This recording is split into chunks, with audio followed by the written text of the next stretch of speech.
Bonjour, bonjour à toutes et à tous, bienvenue en direct sur l'OM au café. Je suis ravi d'être avec vous pour cette matinée d'Olympique de Marseille. On va parler évidemment de l'actu et on va se projeter. Bien sûr, là on y est dans c'est quoi, 48 heures, on sera dans l'avant-match complet du côté de Bergame avec deux envoyés spéciaux du Phocéen qui vont là-bas. On va couvrir l'événement avec 4 heures de direct, même 5 le jour J puisqu'il y aura l'OM au café le matin. Et le soir, on fera le match, évidemment, avec toute l'équipe. Ça va être un grand rendez-vous, peut-être le plus grand de notre saison. Le plus grand avant celui qui sera encore plus grand derrière, espérons-le. Mais pour ça, faudra aller la chercher. Merci à tous les amis qui sont avec moi dans le chat. Ça fait plaisir, vos petits messages, ils sont sympas. Tac, Mandanda. 77, 19e mois d'abonnement. Hâte d'être à jeudi, effectivement. Moi aussi.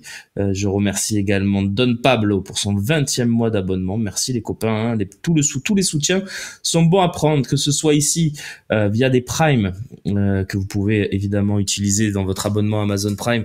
Ça vous coûte rien, c'est déjà compris dans l'abonnement et c'est un petit soutien qui fait plaisir. Comme Gordon Smith vient de le faire. Merci à toi Gordon Smith. Gordon Smith. J'aime bien. C'est sympa. Et merci à tous ceux qui sont aussi avec nous sur MyPhocéen. On lâche pas. Le Phocéen, c'est le Phocéen sans pub. Évidemment, MyPhocéen, vous connaissez, avec aussi un lien direct vers les équipes. Vous pouvez communiquer avec nous, évidemment, nous poser toutes les questions qui vous plaisent et on vous répond le plus rapidement possible, évidemment. D'ailleurs, je merci beaucoup Matsai, hein, François-Xavier de Maison. Bon, si tu veux, à part sur le côté physique, mais sinon, je sais pas. L'Abyss, 29e mois d'abonnement et vous faites péter le niveau 1 déjà. On est au niveau 2 du train de la hype. Et si on se faisait un petit train de la hype, qu'est-ce que vous en pensez? Moi, franchement, ça me ferait plaisir qu'on atteigne un petit niveau 4, niveau 5 du train de la hype. Je sais qu'évidemment, ça dépend pas de moi et même ceux qui sont déjà abonnés, vous pouvez pas le faire. Mais si vous voulez le faire, les gars, c'est peut-être le matin de le faire pour monter un peu la pression avant ce match à Bergame. Tac. Il est revenu. Ah, Franck McCourt est revenu avec son mytho d'être dans le top 20 européen. C'est top 24 dans l'article, et c'est l'article du Guardian évidemment qui fait beaucoup parler. On en a parlé beaucoup sur le talk hier avec, je vous invite d'ailleurs à vous refaire le replay du talk, une partie entièrement dédiée, décryptage total de cet article et de ce qui est annoncé plus ou moins dans cet article, avec notamment un soutien de Franck McCourt total pour Pablo Longoria et peut-être un réinvestissement dans les caisses de l'OM, ce qui serait pas désagréable, hein, on va pas se mentir. Maintenant, on va attendre. Hein. On va attendre avant de dire que il va remettre de l'argent. Voilà, on va commencer par ça, si vous voulez. Mais j'ai des doutes sur le fait que McCourt va remettre de l'argent plus que pour couvrir les dépenses et les trucs de DNCG. Pour l'instant, c'est pas la tendance qu'on avait, mais peut-être que la folie contre Benfica, celle contre l'Atalanta, lui a peut-être redonné un peu d'envie. Évidemment, on verra. Donc voilà, c'est tout ce que je peux dire sur ça parce que après les paroles c'est beau, les actes c'est mieux. Lui il a rien dit, hein. C'est un journaliste du Guardian qui parle à travers, enfin qui dit qu'il va réinvestir. Donc je vais rester prudent, même si l'article est très bien écrit et il y a du Longoria dedans, donc il y a plein de trucs sympas dans cet article. J'ai bien aimé le lire. Bon, il est en anglais, hein, bien sûr, mais on comprend évidemment le sens de cet article. Pourquoi il en remettrait pas? Écoute, Nag, parce que depuis 2-3 ans, tout ce qui se dit autour de Franck McCourt, c'est qu'il n'a pas envie de réinvestir dans l'OM, ce qui a fait d'ailleurs dire à certains qu'il allait vendre, ce qui est possible aussi, hein.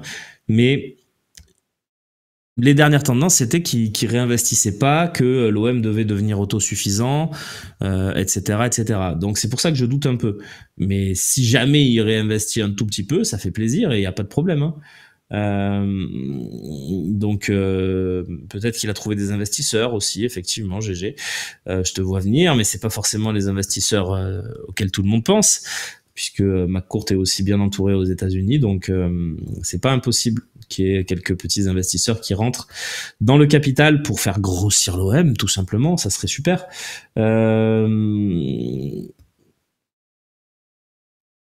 Il se déplace même pas pour une demi-finale. Ouais, ça aussi, ça fait douter. Une européenne, le gars, on lui prête la volonté de réinvestir et de s'engager à fond, mais lui, sur les actes, il n'est pas là. Donc,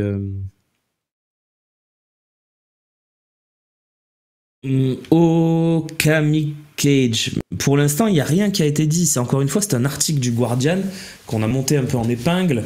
Dans cet article, ça dit juste que McCourt, il a envie de rester à l'OM, de continuer l'aventure et pourquoi pas de remettre un petit peu au pot. Donc, il faut pas pour l'instant trop surinterpréter. À mon avis, hein, j'ai pas regardé le talk pour être honnête hier. J'ai passé la soirée en famille, donc j'ai pas eu le temps de regarder le talk. Je vais le faire cet après-midi, je pense. Je vais me le mettre dans les oreilles.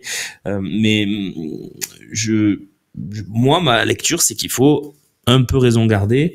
Ce qui, à mon avis, la direction qu'on prend, en tout cas, de plus en plus, à moins d'un revirement de situation exceptionnel, de quelque chose d'inattendu ou d'attendu par certains comme une vente du club, mais ça, moi, à titre personnel, j'y crois pas, mais on verra bien. La direction qu'on prend, c'est McCourt renforce la position de Longoria et Benatia, peut-être en donnant un poste permanent à Benatia d'ailleurs, à voir, et acte le départ de Tessier, de certaines de ses équipes pour les remplacer par d'autres équipes. Donc, il faut pas, comment dire, il faut pas non plus dire que Tessier a joué contre l'OM, parce que depuis 2-3 ans, il fait quand même du bien, notamment dans les finances du club. Sa science financière a fait du bien à l'OM, donc c'est pas, tout n'est pas blanc, tout n'est pas noir concernant Stéphane Tessier, et je vois certains trucs passer. Évidemment qu'il avait l'ambition peut-être de devenir un jour président de l'OM. Pablo Longoria semble avoir été choisi pour continuer, donc c'est la tendance. T'inquiète, ils ont mis Sarr.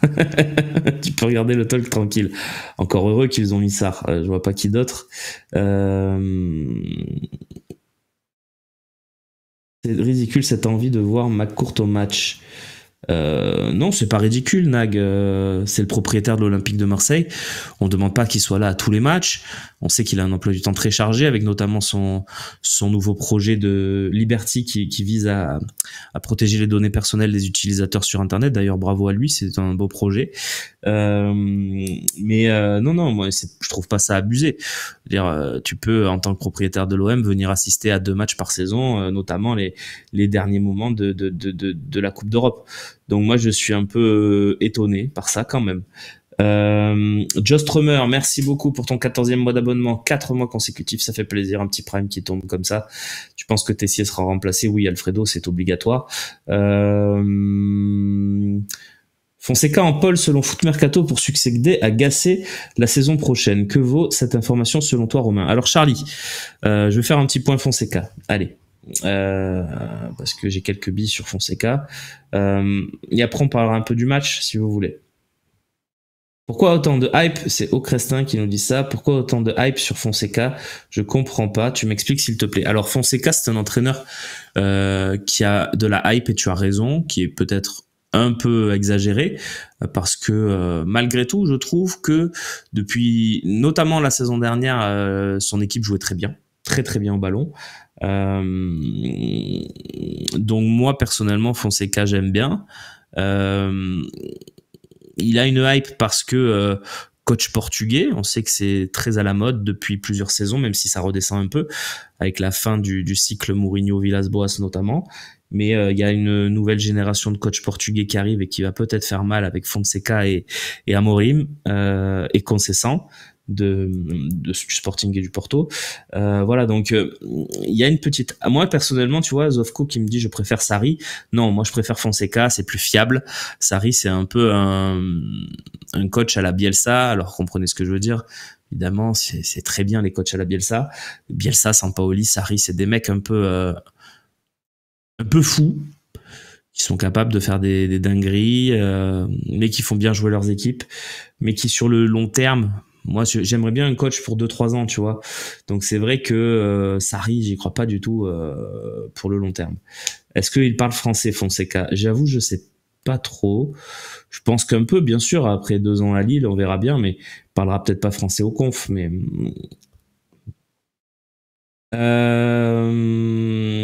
Alors,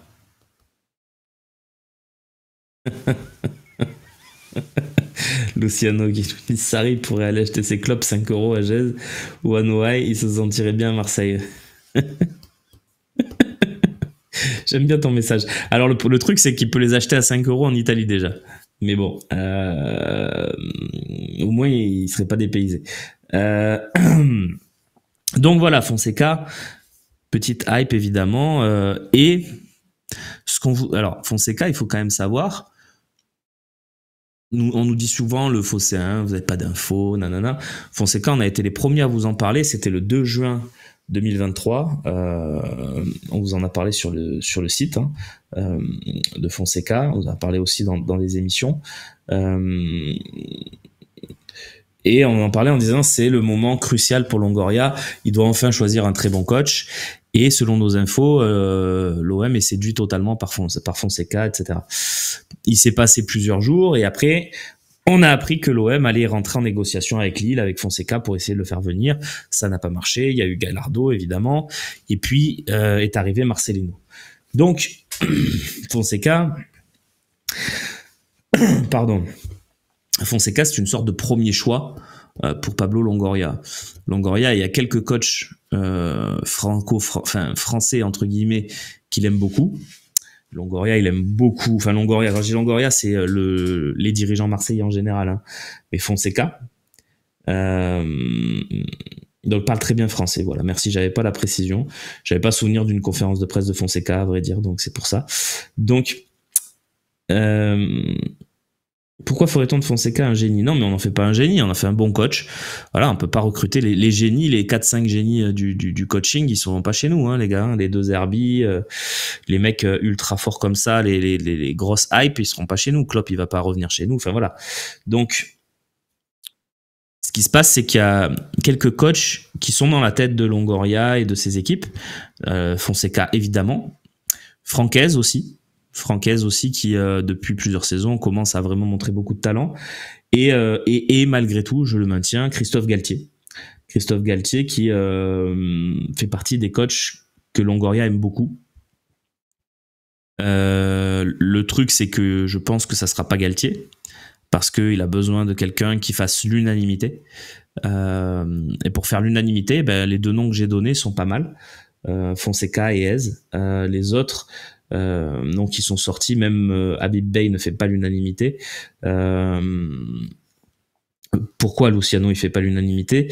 Parce que Habib Bey il a coaché qu'en national. Si demain je vous disais Poirier, le coach de Martigues qui va les faire monter, c'est le coach de l'OM, je pense qu'il ferait pas l'unanimité. Alors Bey il a le bagage OM en plus, mais malgré tout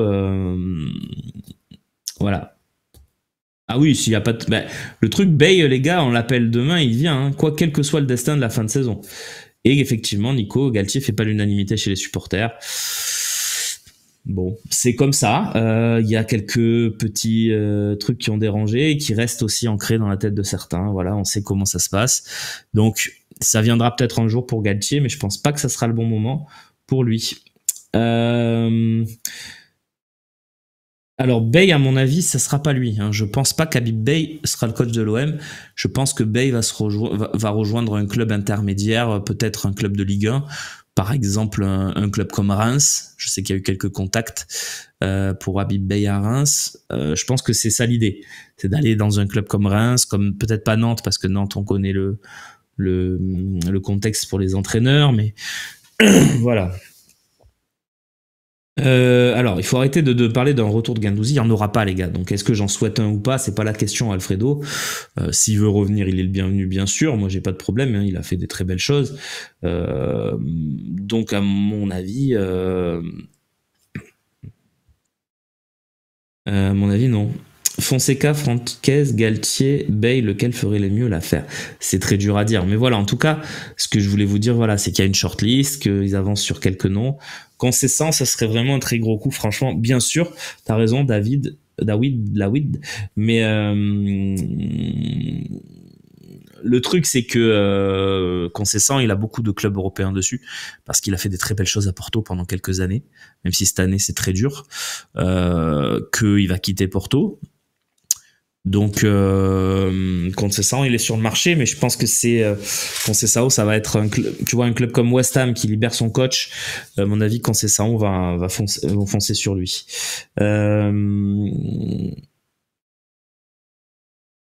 Fonseca, non, alors attends, Phoenix. Fonseca m'énerve déjà, on lui fait une grosse offre, il attend de savoir si le Milan le prend pour donner une réponse. Non, déjà, ce qui se passe pour Fonseca, c'est qu'il a une fin de saison à gérer, il a un objectif sportif énorme à finir, c'est de se qualifier pour la Ligue des Champions avec Lille. Même si c'est un peu foiré hier, toutes les chances sont encore ouvertes. Pas de problème, Tito, hein, vous arrivez quand vous voulez, les copains. Il y a le replay aussi, hein, donc n'hésitez pas. Et la vérité aussi, c'est que quand il y a un club comme le Milan AC qui te dit attends un peu, attends 2-3 semaines, ben tu attends 2-3 semaines. Fonseca, il a raison. Enfin, je veux dire, moi à sa place, j'ai le Milan AC et l'OM, ben j'attends quand même de savoir ce que les deux me proposent. Je vais pas foncer sur un truc comme ça. Pour Will Steele, les amis, alors moi je suis pas fan, c'est ce que j'en pense. Je trouve qu'il est un peu jeune et que beaucoup d'ego, c'est pas un truc qui m'attire forcément en premier. C'est un bon coach, évidemment que c'est un bon coach, mais je pense pas que ça sera l'entraîneur de l'Olympique de Marseille. Est-ce qu'il y a d'autres coups à faire type Guendouzi ou Under sur le marché? Ben on verra bien, TJ ici, hein. Ça c'est très dur à dire pour l'instant, mais évidemment qu'il y aura des coups à faire sur le marché et il faudra les faire.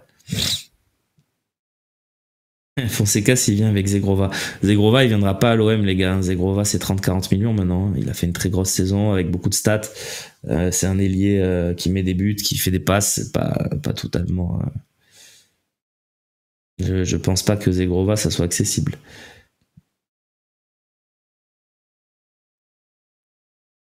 Ball Turner, va y avoir une vente. Arrêtez avec vos suppositions. Il va rien mettre du tout, McCourt. Ça fait 3 ans qu'il met plus rien, et là, du jour au lendemain, il va remettre. Pour quelle raison? Alors, là où je te rejoins, Ball Turner, même si ton message me fait sourire. Alors, Lopetegui, juste pour Casca, il est aussi pisté par, je crois, par le Milan AC. Donc, à voir.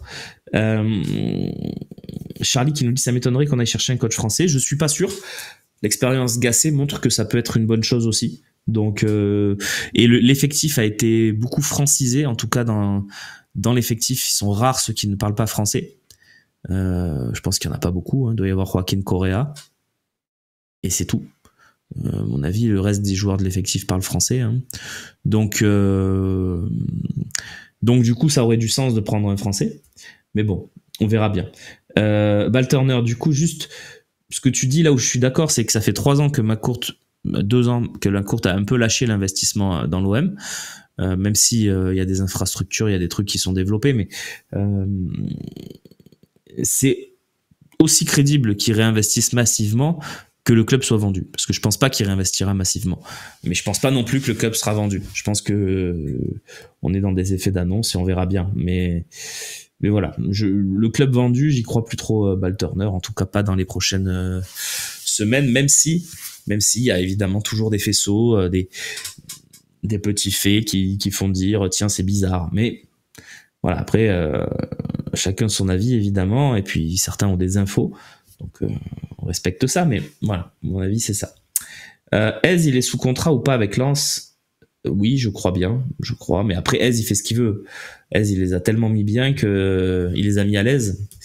Je vais vérifier son contrat, mais à mon avis Ez, si du jour au lendemain il dit j'ai envie de partir, personne à Lens qui va lui dire non mon coco t'as un contrat, nanani nanana.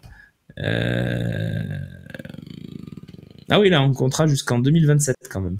Mais bon, je pense quand même que ça veut rien dire pour lui et que se détacher de son contrat sera pas très dur. Il doit avoir mis des clauses d'ailleurs pour pouvoir sortir. Donc voilà. Voilà, c'était le petit point sur les coachs. Évidemment pour l'entraîneur de Gérone. Oui, mais Chayengo, l'entraîneur de Gérone, il va faire la Ligue des Champions avec Gérone. Et c'est un coach qui a pris beaucoup d'ampleur et qui choisira forcément notre projet et probablement en Espagne. Je pense que des clubs comme le Barça, le Real, l'Atlético, si un jour ils doivent changer d'entraîneur, iront vers ce coach qui s'appelle d'ailleurs Michel, comme le nôtre. On n'avait pas pris le bon.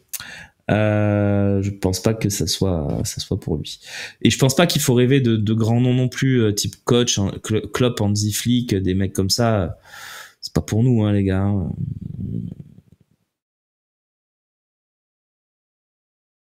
À part Galtier, quel serait le profil idéal d'un coach français pour entraîner l'OM? Le profil idéal. Alors, idéal, moi j'en ai quelques-uns. Le profil idéal, c'est Zizou. Voilà. Et c'est pas possible. Parce que évidemment Zizou il se lancera dans un projet que s'il est d'ampleur et qu'il peut gagner quelque chose, et il a raison. Après 3 Ligues des Champions gagnées, tu vas pas dans un petit club, même si c'est l'OM, hein, tu vas choisir un des 3-4 gros clubs européens. Donc par contre faudrait qu'il se dépêche de choisir, hein, sinon tout le monde va l'oublier, Zizou. Donc Zizou. Après Francaise, pour moi c'est assez idéal quand même, parce que je trouve que ça joue bien au foot, qu'il y a des idées de jeu, que moi je trouve ça très bien Francaise. Donc on verra bien, mais moi, j'aime bien cette idée. En coach français, hein. Il y en a pas des masses non plus, hein, parce que voilà, il y a Galtier. L'avantage de Galtier, c'est que c'est un gars, tu lui fixes un objectif, il est capable de le remplir. Et même de le dépasser. Ce qu'il avait fait à Saint-Etienne, c'était énorme. Ce qu'il fait à Lille, franchement, c'est superbe. Ce qu'il fait à Nice, c'est bien avant qu'il y ait la guerre avec Fournier. Et puis à Paris, il est champion de France, mais là, il tombe pas sur la bonne saison. Il tombe sur une saison où il y a Messi, Neymar, Mbappé, et t'es obligé de les faire jouer, et il y en a aucun qui défend. Donc c'est forcément mais moi, je trouve que Galtier, c'est un bon coach. Donc voilà, dans l'esprit, pour moi, il y a ces 3 coachs français qui se dégagent. Évidemment Deschamps, mais Deschamps, il est avec les Bleus et tu le toucheras pas. Il n'y a pas d'autres, pour moi, profils français qui me séduisent. Voilà, je sais pas ce que vous en pensez, vous. Je vais lire un peu le chat. Antonetti, Rudy Garcia, voilà, donc on sous-estime un peu Eric Roy. Juste Eric Roy, Dean, à mon avis, c'est juste un coach parfait pour Brest. Eric, en plus, c'est un ami du Phocéen de longue date, et d'ailleurs on est très content pour lui. Voilà, félicitations à lui, on espère qu'il sera entraîneur de l'année, ça serait extraordinaire. Je trouve que c'est un entraîneur super qui a trouvé le discours parfait avec ses joueurs, qui pratique un beau football, un football un peu dynamique, un peu fait de duels aussi, donc j'aime beaucoup ce qu'il fait. Mais est-ce qu'il est capable de gérer un grand vestiaire comme celui de l'Olympique de Marseille? J'ai quelques doutes, mais effectivement il sort d'une très belle saison, et il faudrait, s'il se confirme l'année prochaine, dans une saison où il y aura la Ligue des Champions, donc 8 matchs en plus pour Brest, s'il arrive à confirmer, chapeau. Non, ça par contre, Peter Stewart, Galtier, ça pue, pas de fumée sans feu. Les gars, il a été totalement innocenté au tribunal, Galtier, donc faut arrêter il faut arrêter ce truc de voilà, Galtier raciste, ces trucs-là, il faut arrêter. Le mec, il est innocenté. Il y a aucun joueur qui se présente au procès. Il y en a aucun qui, dans les procès-verbaux, le défonce. Non, c'est Galtier, c'est très clair, c'est une guéguerre avec Fournier, c'est évident. J'ai pas le détail et je vais pas me lancer dans un truc où je vais dire des trucs que je pourrais pas justifier, mais voilà, il faut arrêter ce truc. Enfin, c'est mon avis. Après, vous pensez ce que vous voulez, hein. Aubameyang, Stéphane, me dit-il. Ouais, Stéphane, c'est pas mal, mais regarde, il a du mal avec Rennes, hein. C'est pas fait, hein. C'est pas fait. Il y a Pierre Sage, c'est pas mal aussi, hein, ce qu'il fait avec Lyon, mais bon, on va pas l'OM recruter Pierre Sage. Derzakarian, ouais, Derzak, c'est bien, mais pas pour l'OM. Et moi, j'ai beaucoup de respect pour la carrière de Michel, gars de chez nous, qui en plus fait franchement de très très belles choses. Moi, j'aime beaucoup Michel. Voilà, je le dis. Pressé que Nasri passe ses diplômes. Oh, ouais, je sais pas, Croconono, hein, personnellement, c'est pas trop, je sais pas, peut-être. Après, pour l'instant, c'est un peu tôt pour dire Nasri, ça serait super comme coach, on n'en sait rien, donc.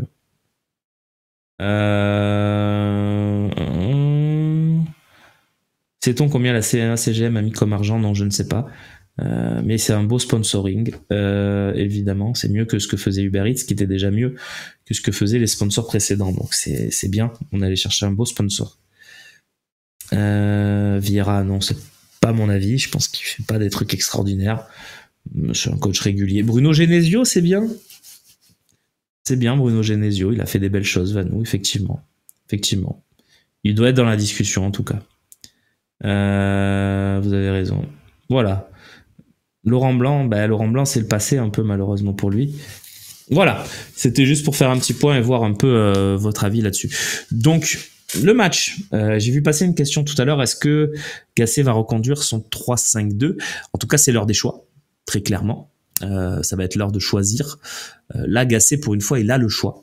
C'est-à-dire qu'il peut partir sur un 4-4-2, il peut partir sur un 4-3-3, il peut partir sur un 3-5-2, il peut partir sur ce qu'il veut parce qu'il a enfin 18-19 joueurs pour jouer. Ce qui est très sympa. Donc, et mon favori, ça serait Gasset, dit Alpha Blue Light. Gasset, il a quand même 70 ans, les gars. Avec 70 ans, coach de l'OM, c'est dur, c'est dur. Est-ce que l'Atalanta a fait tourner hier? Oui, l'Atalanta a un peu fait tourner, mais pas tant que ça. Il y a quand même beaucoup de cadres qui ont joué, qui ont beaucoup joué, qui ont dû se dépasser pour ne pas perdre de points dans la course en Serie A. Donc, ils ont gagné 2-1, mais c'était un peu chaud. Donc voilà. Faut se renseigner, Boudaoui et Attal ont dit des trucs aux enquêteurs. Oui, non, mais après, je vais pas aller rentrer dans ce truc-là, vous m'aurez pas là-dessus. Moi, je veux bien. Moi, à partir du moment où on dit qu'il est innocent, pour moi, il est innocent. C'était trop facile, c'est trop facile. C'est trop facile. Et je vais pas faire le débat Ramadan par Ramadan. C'est pas, voilà, moi, je suis pas coach, je sais pas ce que c'est de gérer des joueurs qui pendant un mois ne mangent pas la journée, ne boivent pas. Est-ce que, et d'ailleurs, on l'a vu, hein, Nice a chuté à ce moment-là, donc je sais pas. Je sais pas du tout et j'ai pas envie de rentrer dans ce débat. J'espère voir Harit sur le banc, j'en peux plus de ses mauvais choix. Ben moi j'espère voir Harit titulaire et je suis très heureux de ses dernières sorties, notamment celle contre l'Atalanta où je l'ai trouvé très bon. Voilà, donc pour moi Harit titulaire indiscutable dans la compo de demain, c'est mon avis. Évidemment, je respecte ton avis, Finch, mais on n'est pas d'accord là-dessus. Allez, on va rentrer dans la compo. Tu vois un autre rôle pour Gasset, coach mental, grand druide, un poste avec les jeunes. Écoute, Baloulou, moi ce matin je me disais, tiens, quand j'ai vu le truc Fonseca, je vous partage ce que j'ai ressenti au réveil. Je me suis dit, tiens,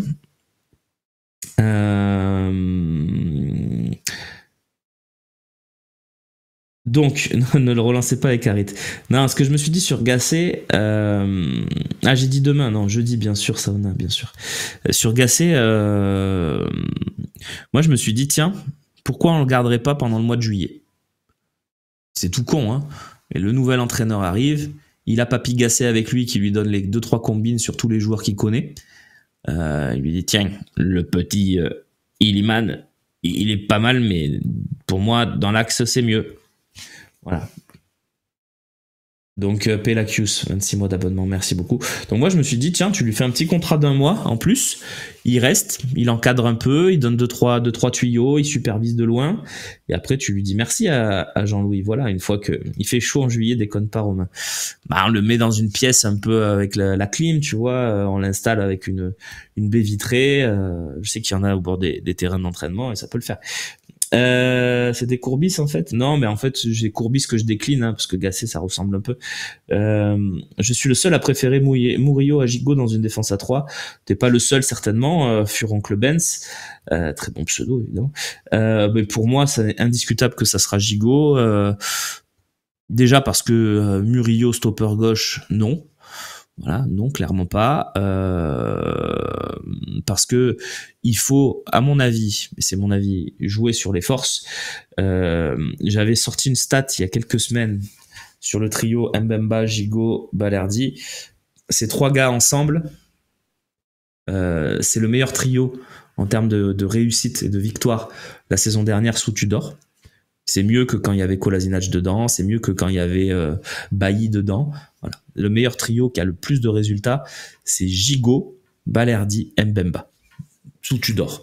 Et cette saison, c'est encore une fois un trio qui a eu de la réussite, puisque je crois qu'il y a une victoire sur 2, ce qui est pas rien dans une saison où on gagne pas beaucoup. Donc, Gigot, pour moi, il est important dans ce match-là. En plus, en termes d'attitude, en termes de ce qu'il peut dégager dans un match, c'est très bien. Avoir Murillo sur le banc, c'est très bien aussi, parce que c'est un gars qui peut dépanner sur Klose, qui peut dépanner aussi sur l'axe si besoin. Donc non, moi personnellement, j'irais. T'as des nouvelles d'Mbemba? Bah écoute, Lopsy, ça a tenu contre l'Atalanta au précédent match. Évidemment, il y a pas un grand dépassement de fonction, même s'il met ce but incroyable. Mais voilà, ouais, tu sens qu'il fait pas des sprints. Voilà, il joue. Les roues flaquettes, c'est pourquoi? J'ai pas vraiment de roues flaquettes, c'est mal rasé, c'est tout. Il y a rien, Michel De Wolf, il y a rien. Donc voilà, Mbemba, ça va. Mbemba, il va s'économiser le plus possible sur les prochaines semaines et jouer vraiment les matchs qui comptent. C'est peut-être son dernier match ce soir, hein. Enfin, jeudi soir, si jamais l'OM ne passe pas, peut-être qu'il va accélérer le processus d'opération pour être de retour le plus rapidement possible après la trêve. Voilà, donc nous tente une imitation de Chancel. On part à la guerre. On mouille le maillot.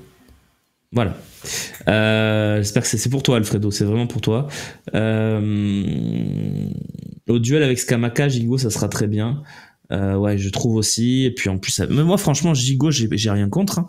Il y a eu un très mauvais mois de février, je crois, ou de mars, je sais plus. Il y a eu un très mauvais mois pour Gigot. Et depuis, on dit que Gigot a pas le niveau. Moi, je suis désolé. Gigot, sur ses 19 mois à l'Olympique de Marseille, j'ai 17 mois où il est important et que c'est un bon joueur. Donc, je dis pas que Gigot, c'est extraordinaire. Évidemment, nos deux meilleurs défenseurs centraux, et de très très loin, c'est Balerdi et Mbemba. Il est même pas dans le débat. Donc, si tu joues à deux derrière, il est pas dans le débat. Mais si, et à mon avis c'est ce qu'il va faire, Gasset décide de jouer à 3 derrière, Gigot il est complètement dans le débat. Et il souffre aussi de la comparaison. Si à la place de Mbemba, bah, on avait gardé Bailly par exemple et qu'Mbemba était parti. Si à la place de Balardi on avait Kolasinac, qui était bien aussi, mais qui était pas transcendant, bah Gigot, tu mettrais Gigot, Kolasinac, Bailly sur la même ligne et tu dirais lequel est le meilleur. Peut-être Bailly, mais peut-être Kolasinac, peut-être Gigot. Et le truc, c'est que Gigot, on se retrouve dans un moment où il est encadré par deux monstres. Il a un monstre offensif qui est notre deuxième meilleur buteur de la saison, c'est Mbemba, qui a des relances de très très haut niveau, qui prend du dépassement de fonction, qui gagne des duels, qui défend très bien avec beaucoup d'expérience. Et il a un monstre Balerdi qui fait partie du top 10 des meilleurs défenseurs d'Europe en ce moment. Donc évidemment, il souffre de la comparaison. Maintenant, moi, j'aime bien Gigot, voilà. Donc, est-ce que je remplace par Brassier la saison prochaine? Brassier, c'est pas mal, je sais pas. Est-ce que je préfère Brassier? Est-ce que Brassier a plus de références? Est-ce que Brassier est pas dans une saison hors norme? Je sais pas.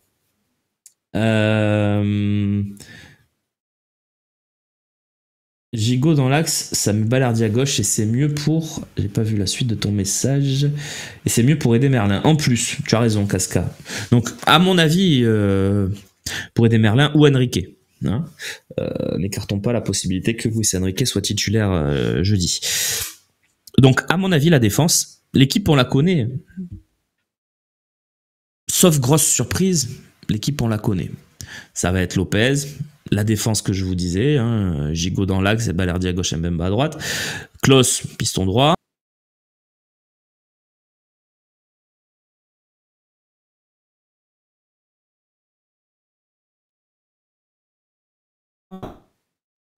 Allô? Ah, ça a pété. Non, ça va, je croyais que j'étais parti. Je suis revenu. Dites-moi que je suis revenu, les copains. J'ai l'impression qu'il y a un petit problème. Non? Ça va? Vous m'entendez bien? Je suis revenu. D'accord. Bon, bah, c'est l'essentiel. Je sais pas, j'ai dû partir, du coup. Je sais pas ce qui s'est passé. Il y a dû avoir un petit problème d'internet qui a dû péter. Ça a pété à quel moment, du coup? Bon, je recommence. Donc, ma défense, à mon avis, celle de Gasset sera Balardi, Gigot, Mbemba, avec à droite Klose, à gauche Merlin ou Enrique. Je disais, c'est la seule incertitude, à mon avis, pour la compo. Donc, pourquoi je dis la seule incertitude? Parce que devant, je pense qu'on aura le trio Kondogbia, Harit, Vertu. Il me paraît intouchable, ce trio-là. Et Aubameyang avec Ismail Assar, parce qu'Ismail Assar est meilleur que les autres. Donc, à mon avis, voilà, Charlie, t'as ta réponse. Donc, Donc voilà, à mon avis, ça va être ça. Et est-ce que je remplace Gigot par Medina? Non, mais arrêtez avec ces trucs-là, les gars. Moi, j'aimerais bien avoir Gigot et Medina, tu vois, dans mon effectif l'année prochaine. Voilà, j'aimerais bien qu'on garde nos meilleurs joueurs, parce que je pense que Gigot fait quand même partie de nos meilleurs joueurs. Je suis désolé. Alors, attends, je reprends. Dans un effectif de 22 joueurs, je veux avoir Gigot dans mes défenseurs. Voilà. Je dis pas titulaire, je dis juste que Gigot, pour moi, le gars, il incarne, le gars, il aime le club, il se bat, il est bon dans les duels, il a des défauts, évidemment.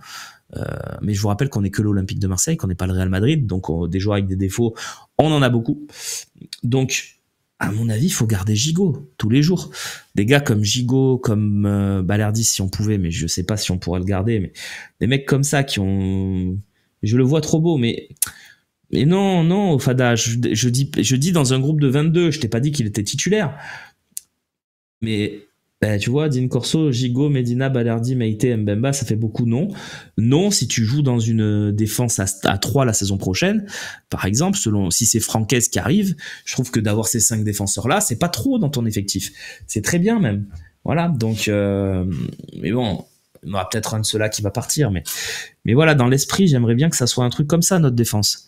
Il faut continuer avec les trucs qui marchent. Et pour moi, Mbemba, Balerdi, Gigot, c'est des valeurs sûres. Alors, pas au même degré. Mbemba, Balerdi, c'est top. C'est vraiment top. Et Gigot, c'est satisfaisant. Sur l'ensemble de son parcours à l'OM. Je dis pas qu'il n'y a pas eu des failles, mais honnêtement, moi, je trouve qu'il est un peu... on le clash un peu gratuitement, Gigot, en ce moment.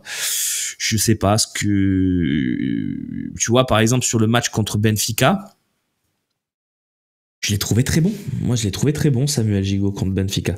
Alors, bien sûr, il a des défauts. Ce carton jaune, il est débile. Mais il nous a pas tant pénalisé que ça, puisque au final, ça l'a un peu reposé même. Donc voilà. Donc, j'ai très envie de garder Gigot, personnellement. C'est mon avis. Si on commence à dégager les mecs qui sont plutôt fiables, qui aiment le club, qui ont un contrat, qui n'ont pas une valeur marchande, parce qu'il n'a pas de valeur marchande, Gigot, où il doit valoir 5-6 millions maxi, ben, ces gars-là, il faut les garder dans ton effectif. C'est comme les Rongier, c'est des mecs qu'il faut avoir dans un groupe de 20-22. Enfin, je veux pas vous convaincre, c'est votre avis, mais des news de Rongier, c'est fin de saison. Ouais, je pense qu'on y va tout droit, hein, John Deland. À mon avis,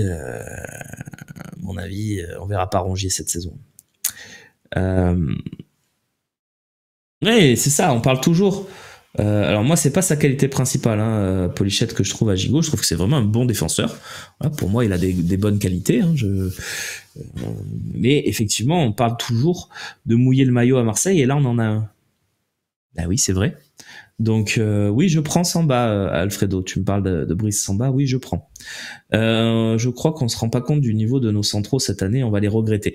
Effectivement, Zimbo, on réalise pas quand même qu'on a 2 très très très bons défenseurs centraux cette saison, Mbemba et Balerdi. On a vraiment 2 très bons joueurs à ce poste-là. Et oui, on va les regretter s'ils partent, oui, c'est sûr. Ça c'est sûr, parce que s'ils partent, on va devoir vraiment...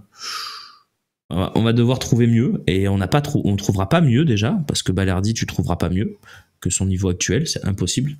Et puis, ouais. Après, une défense Gigot Meite l'année prochaine, non, il faut quand même qu'il y en ait un des deux qui reste.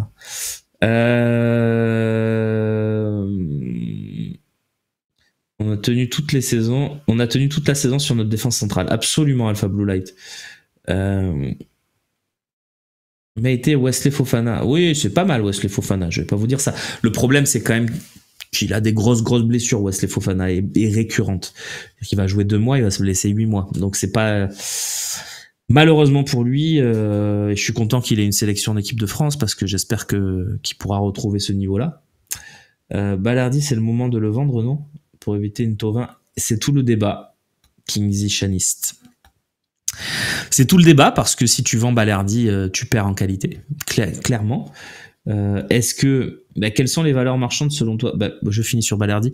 Je vais répondre à ta question, Massilia Mars. Mais Todibo, mais c'est le prix de Balerdi, Todibo, les gars. Balerdi pour moi c'est 40-50 et Todibo c'est la même chose. Todibo il va faire l'Euro puisque Lucas Hernandez s'est pété le genou. Donc Todibo à mon avis il fera l'Euro, je pense. Donc non, ça sera 40-50 aussi. Donc non, je préfère garder Balerdi à ce prix-là. Surtout, je préfère toucher Balerdi en fait.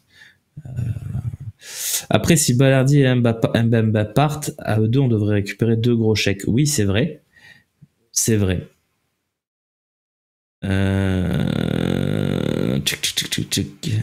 Dans ma tête, et ceci depuis 30 ans, nous sommes au-dessus du Real. Dis docteur, je serais pas peu fada. Oui, Bob. C'est un peu bizarre, effectivement. Effectivement. Et c'est vrai que non mais là tu le dis en rigolant, B0624, tu le dis en rigolant, mais je pense qu'il y a beaucoup de supporters qui pensent qu'on est un grand club, et ça, tu vois, par exemple dans le jugement de Gigot dont on parle depuis tout à l'heure, je pense que ça joue grandement. Si on jugeait Gigot comme un joueur d'un club qui est dans les 40 meilleurs européens à son coefficient UEFA, c'est un joueur du top 40 européen. Si on le juge comme un joueur du top 10, il y est pas. Et je pense qu'il y a des gens des supporters, qui nous imaginent peut-être plus beau que ce qu'on est. Parce que on fait 2 très belles saisons les saisons précédentes, avec Sampaoli qui fait 2e, avec Tudor qui propose du jeu et qui fait 3e. Donc on se voit peut-être plus beau qu'on est. Et pour moi, on est dans le top 3 français. Il faut avoir cette ambition. Cette année, on s'est troué pour beaucoup de raisons. On a déjà fait beaucoup d'émissions là-dessus et on en fera encore. Mais voilà, je pense que Vertou va sûrement payer la saison prochaine. Non, je pense pas. Vertou, c'est un joueur qui a toujours eu du coffre. Je pense pas qu'il y aura un problème physique pour Vertou l'année prochaine, mais c'est vrai qu'il donne et que un bel été de repos, ça serait très bien pour lui. Meite est prêté, effectivement, mais Finch, l'OM va le garder. Voilà. Il y a une option d'achat et ils vont la lever. C'est quasiment fait. C'est pas signé, c'est pas acté, mais l'OM est dans cet état d'esprit-là. Je sais même pas si l'option était pas automatique d'ailleurs, en fonction de certaines choses. Mais comme on fait pas la Ligue des Champions, je pense qu'elle est pas automatique et qu'il va falloir la lever de façon manuelle, puisque c'est pas automatique. Est-ce que Aubameyang peut être vendu cet été? C'est une très bonne question, Zofko, et je n'ai pas la réponse. Bien sûr qu'il peut. Est-ce qu'un grand club va aller sur Aubameyang? C'est pas impossible, hein. C'est vraiment pas impossible qu'un grand club se laisse tenter. Et si c'est le cas, est-ce que l'OM pourra refuser une offre de 30 millions d'euros, par exemple, pour Aubameyang, qui aura 35 ans, qui aura 34 ans cet été, pardon? Pour moi, non. Même chose si on reçoit un chèque de 50 millions de l'Arabie Saoudite, est-ce qu'on peut le refuser? Je pense pas. Donc, voilà. Mbemba ne vaut rien à cause de son âge. Non, pas du tout, Toilou. Mbemba, c'est plutôt bien coté.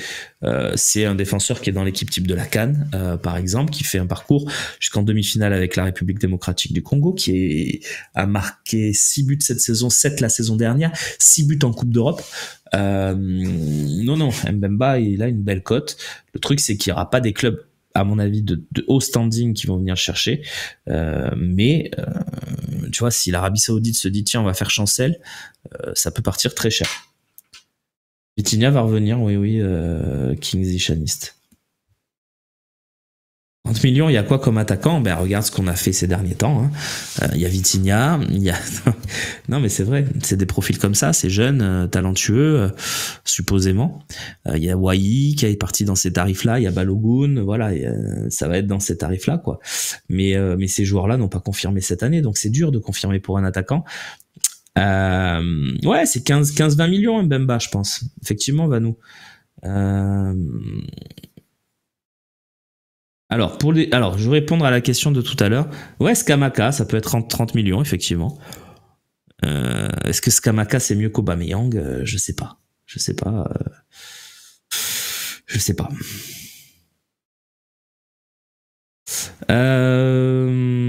Ouais, Jonathan David, à mon avis, c'est plus que 35 millions, mais ça peut. Non, mais après Vitinha qui revient, les gars, c'est pour repartir à mon avis. Hein. Je pense pas qu'on mise sur Vitinha.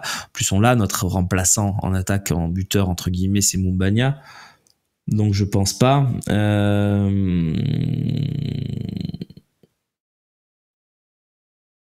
Tu sais si l'arrivée de la flamme sera dans le Vel, j'en sais rien Nico. J'espère juste que ça m'empêchera pas de vous rejoindre jeudi soir parce que j'espère pouvoir voir le match à Marseille avec toute l'équipe du Phocéen. Voilà, je vais faire un petit passage par Marseille jeudi, vendredi et dimanche aussi pour Lorient. Et j'espère qu'ils vont pas nous embêter avec cette flamme olympique. Même si j'adore les JO et que je suis très patriotique entre guillemets et que je vibre sur les performances des clubs, des équipes de France, j'adore ça dans tous les sports. Mais la flamme olympique, s'il y a un truc dont je me fous, c'est de la flamme olympique. Voilà, donc j'espère juste qu'ils vont pas trop nous embêter avec ça. Et voilà. Écoute, je vais pas te dire le lieu où je vis, Zicheux, mais je suis plus à Marseille pour des raisons personnelles et je suis ce qu'on appelle en télétravail. Mais je viens quand même assez souvent sur Marseille pour voir les copains. Effectivement, on a l'arbitre, hein, c'est Jesus Gil Manzano qui nous a déjà arbitré 3 fois, l'arbitre de ce match-là.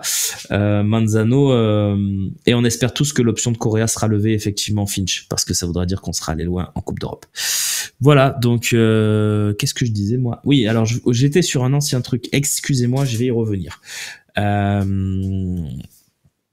Manzano nous a arbitré 3 fois, notamment lors d'OM Olympiakos, il avait donné 2 pénaltys à l'OM, on a gagné 2-1.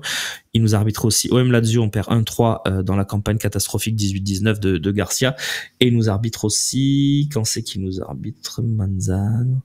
Ça c'est en Europa League, la Lazio, hein. Et il nous arbitre aussi en Ligue des Champions contre Francfort, à Francfort, où on n'avait vraiment pas été bon. Voilà.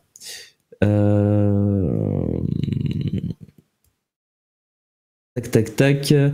Et donc, je vais répondre à la question de tout à l'heure. Excusez-moi les copains, ça fait 5 minutes que je l'ai en tête. C'est quoi les valeurs marchandes de l'OM pour cet été? C'est une très très très bonne question. J'ai plus la personne qui nous l'a posée. Romain, j'ai peur pour jeudi, on est totalement éclaté à l'extérieur, rassure-moi. Je peux pas te rassurer, Titch. Tout ce que je peux te dire, c'est que le groupe, moi je le sens animé de quelque chose en Coupe d'Europe cette année. Il y a qu'à voir, les prestats sont complètement différentes. Le match contre l'Atalanta, on fait un très bon match de foot, vraiment un très bon match de foot. Le match contre Benfica, on se bat comme des chiens avec une équipe, le 11 qui finit le match, il est éclaté au sol, mais on a réussi à accrocher les pénaux. La victoire 4-0 contre Villarreal, le déplacement à Benfica qui malgré tout n'est pas catastrophique, je trouve, dans la presta, notamment la deuxième mi-temps. Voilà, il y a des motifs d'espoir. Maintenant, ouais, il y a Aubameyang qui a pas été très bon à l'aller. Voilà, il y a plein de. Si élimination jeudi, la saison est finie. Bah, si élimination jeudi, la saison est pas finie parce qu'il faudra gagner les 3 derniers matchs de Ligue 1 absolument pour pouvoir finir européen. Je pense que mathématiquement, si on les gagne, on sera européen. Mais c'est embêtant. C'est embêtant si élimination jeudi parce que oui, la saison va prendre un coup derrière la tête, mais il faudra pas lâcher, surtout pas, parce que vraiment, les 3 matchs de championnat deviendraient prépondérants. Ils le sont déjà, hein, mais en plus Lyon a gagné, Rennes a gagné, donc il faut aller le chercher. Voilà, il faut aller le chercher nous-mêmes. On a le destin entre nos mains, hein. Je vais vérifier le classement, mais il me semble, pour la 7e place en tout cas, on a encore le destin entre nos mains. Faudra battre Lorient et aller gagner, ce qui est difficile parce qu'on ne gagne pas beaucoup à l'extérieur, mais aller gagner à Reims et au Havre, ça c'est quelque chose qui me paraît compliqué. Mais voilà, Rennes est à 45 points, nous on en a 44, et Lyon est à 47 points, nous on en a 44, donc mais un match en moins. Et le goal average, la différence de but est plutôt pour nous, donc voilà, il faut gagner. On peut revenir aussi à 2 points de Lens. Voilà, tout peut encore se jouer, hein. Pour même la 6e place. Lens peut aussi finir hors Europe. Tout peut arriver. Voilà, en tout cas, ça va se jouer avec ces équipes-là. Nice, je pense qu'ils sont un peu à l'abri, même si faudrait pas qu'ils s'effondrent, mais je pense qu'ils sont 5e de cette saison-là. Mais non, ils jouent contre Paris, donc Nice, ça reste encore un tout petit peu accessible selon les résultats. Il faudrait qu'ils gagnent une fois sur 2. Bon, ça peut arriver. Mais il faut gagner les 3 derniers matchs. Donc c'est pour ça, la saison peut pas être finie jeudi, parce qu'il y a cet enjeu de rester européen l'année prochaine. Après, oui, Lyon, il y avait 17 points d'écart, nanana, nanani. Ok, OM, tu as raison. Le truc, c'est que Lyon, ils ont bouffé pas mal d'équipes sur leur route. Ils font quand même une deuxième partie de saison assez exceptionnelle, avec un coach qui paye pas de mine, mais qui fait des très belles choses, un effectif plutôt solide. Lyon, moi, je suis désolé, il faut pas se dire, oh là là, Lyon nous a dépassé, nanani. Nous, on peut s'en vouloir parce que notre saison, elle est catastrophique, mais voilà.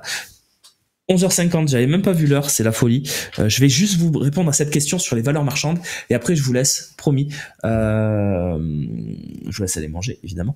Valeur marchande numéro 1, Balerdi, évidemment. Leonardo Balerdi, comment ne pas le citer. C'est le joueur le plus coté de l'effectif et de très très loin.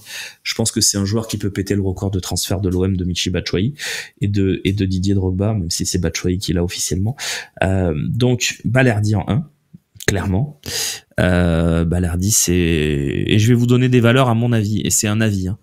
Balerdi, c'est mon avis. 50-60 millions.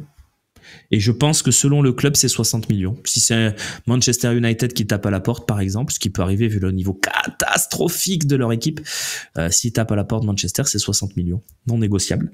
Et cash, sans se dire paye dans 2 ans, nanani, non. 60 millions direct, crack.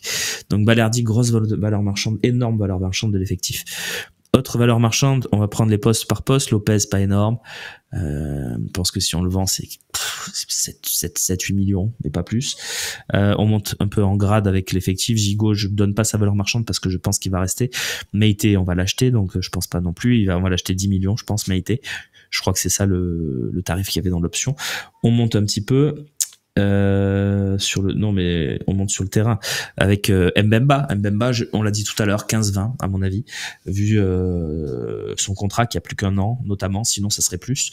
Les côtés Klose, je pense 15-20 aussi, parce qu'il va faire l'Euro, parce qu'il y a plein de raisons, mais je pense qu'on est dans ces tarifs-là. Merlin, j'ai pas envie de donner un tarif parce que je pense qu'on va le garder. Luis Enrique, il montre de belles choses qui peuvent monter son tarif entre 6 et 10 selon qui vient, c'est toujours pareil. Garcia, ça vaut pas grand chose évidemment. Murillo montre de très belles choses et ça peut valoir un peu plus que ce qu'on l'a acheté, c'est-à-dire de 3 millions. Je pense qu'il peut être entre pareil que Luis Enrique, entre 6 et 10, mais je pense pas que ça partira cet été. Kondogbia, ça dépend qui vient, c'est toujours pareil. Si c'est l'Arabie Saoudite par exemple, c'est le profil qui peut intéresser les Saoudiens pour beaucoup de raisons. Kondogbia, ça peut être 10 si c'est les Saoudiens. Si c'est pas les Saoudiens, ça sera beaucoup moins. Ça peut même être plus pour les Saoudiens, on sait pas. Les Saoudiens, ils ont mis 25 sur Lodi, donc peuvent mettre 25 sur Kondogbia en vrai. Et on continue avec Vertou. À mon avis, Vertou c'est 20-25 parce que ce qu'il fait c'est quand même très fort. Malgré tout il y a l'âge, donc ouais 20-25 je dirais sur Vertou. Rongier, vu sa saison, on est plus sur 10-15. Unai, j'espère que la fin de saison qu'il est en train de faire et j'espère qu'il va confirmer peut le monter à 15. Mais je pense qu'on est plus sur 10 pour Unai. Après, si les Saoudiens viennent, c'est 30. Voilà, donc c'est toujours pareil. Et Unai 10, je suis gentil. Voilà, qui a d'autres dans ce groupe? Ndiaye, on l'a acheté 18, mais s'il en vaut, pour moi, c'est 6-10. Ndiaye, je pense que 18, c'était largement surcoté. Sarr, très dur à dire. Sarr sur un club européen, pour moi, ça reste 15. C'est la valeur qu'on l'a acheté. On l'a acheté 13, mais je pense que c'est 15. Sur un club saoudien, c'est 40 pour Ismaïla Sarr. Mais je pense que Sarr partira cet été parce que valeur marchande effectivement entre 15 et 20, donc je pense qu'il va falloir vendre quelques joueurs et que Sarr pourrait faire partie du voyage. J'espère pas parce que j'aime beaucoup ce joueur, mais Sarr ça peut partir. Harit, je pense qu'il va rester, mais sa valeur marchande, je dirais qu'elle est entre 10 et 15. Un peu, voilà, on l'a acheté 5. C'est un joueur qui a des qualités, mais qui marque pas. Donc, il y a toujours des gros défauts. Mumbagna, je pense qu'il est à la valeur où on l'a acheté, c'est-à-dire une dizaine de millions d'euros. Il marque des buts. Il a un potentiel puissant et physique qui peut faire du bien à beaucoup d'équipes et qui est intéressant quand tu cherches un avant-centre. Et puis Aubameyang, voilà, on l'a dit, si c'est un club européen ou si c'est un club saoudien, ça peut varier du tout au tout. Mais je dirais Aubameyang, c'est une quinzaine de millions d'euros puisque son âge n'aide pas pour les transactions. Voilà, je pense qu'on a fait le tour. Merci pour la patience à Marine en régie qui m'a supporté. Et merci à vous pour cette belle émission. On se retrouve, tiens, est-ce que c'est moi demain? Oui, c'est moi, les copains. Demain... à la même heure, même lieu, même heure, pour poursuivre nos discussions dans l'OM au café. Je vous embrasse très fort. Ciao.